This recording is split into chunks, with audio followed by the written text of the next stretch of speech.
setiap tahun harus ada musrenbangnas. Ini di mana sekarang? Di mana sekarang?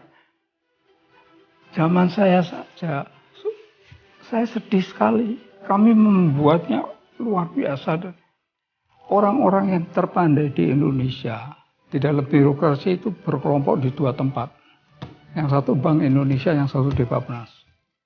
Coba cek. Itu ketika saya PhD-nya 87 orang dari universitas terbaik di dunia.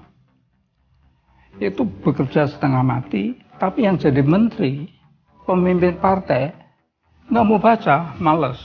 Sekarang lebih parah lagi, karena anggota DPR-nya para artis. Jadi mereka bergabung ini dengan ideologi apa gitu. Ini perlu kita pikirkan bersama. Pemimpin Indonesia ke depan perlu selalu dan banyak membaca buku-buku kelas dunia terutama tentang geopolitik. Membaca buku ya, bukan menonton, apalagi nonton film mesum. Jangan ya.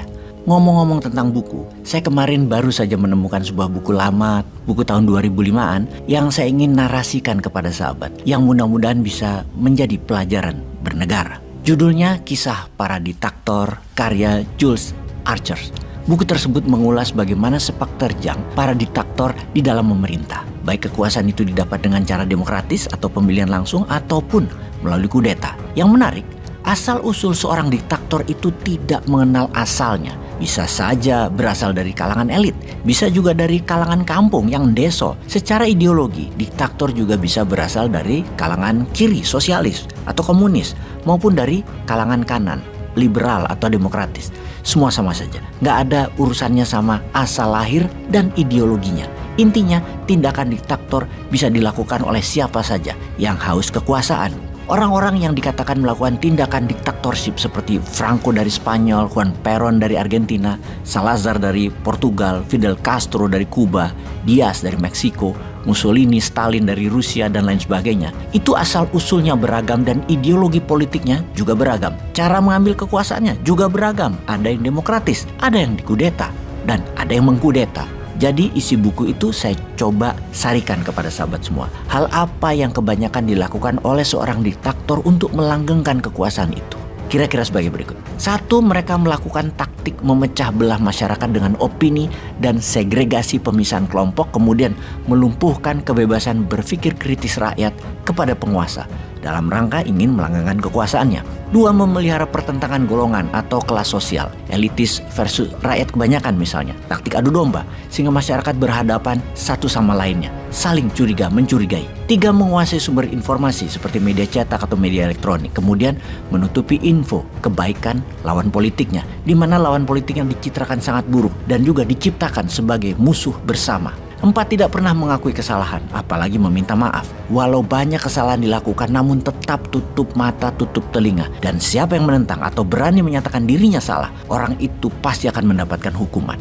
5, hukum tidak berjalan sebagaimana mestinya. Tajam ke bawah, tumpul ke atas. Tajam ke lawan politik, tumpul ke kroninya. Lembaga hukum dikebiri hanya sebagai alat kendali lawan politik atau penekan yang beda pendapat. Sahabat, setelah membaca buku tersebut untuk kedua kalinya, saya mengucap syukur alhamdulillah karena kita Indonesia tidak termasuk kategori tersebut, yaitu negara tidak dipimpin secara diktatorship ya. Mereka tidak haus jabatan penguasanya dan sangat peduli rakyat. Karena kalau ada kemiripan dalam 5 poin di atas, maka kita sebaiknya mendengar cerita tentang kisah keledai dan macan berikut ini. Pada suatu hari, keledai berkata, "Rumput itu biru." Macan pun menjawab, "Ya enggak lah, rumput itu hijau. Biru, hijau, biru, hijau." Mereka berdua saling berdebat. Keduanya berdebat dengan panas, penuh emosi, yang kemudian keduanya mencari jalan tengah. Keduanya akhirnya menghadap sang Raja Rimba yang terkenal adil, sang singa, untuk memberikan jawaban mana dari mereka yang benar. Raja Rimba, sang singa, sedang duduk di singgasananya di atas bukit, mendengarkan dengan seksama ketika sang keledai berteriak, "Yang mulia, apakah benar bahwa rumput itu warnanya biru?" Sang Raja Rimba menjawab, "Benar, rumput warnanya biru." Kemudian keledai itu maju lebih depan lagi ke hadapan sang raja dan berkata, "Itu macan tidak sependapat dengan saya dan mengatakan rumput itu hijau.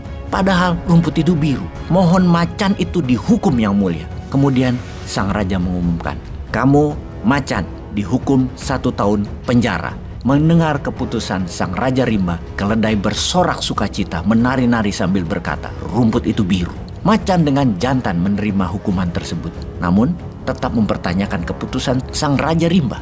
Yang mulia, kenapa saya dihukum? Bukankah rumput itu benar hijau warnanya?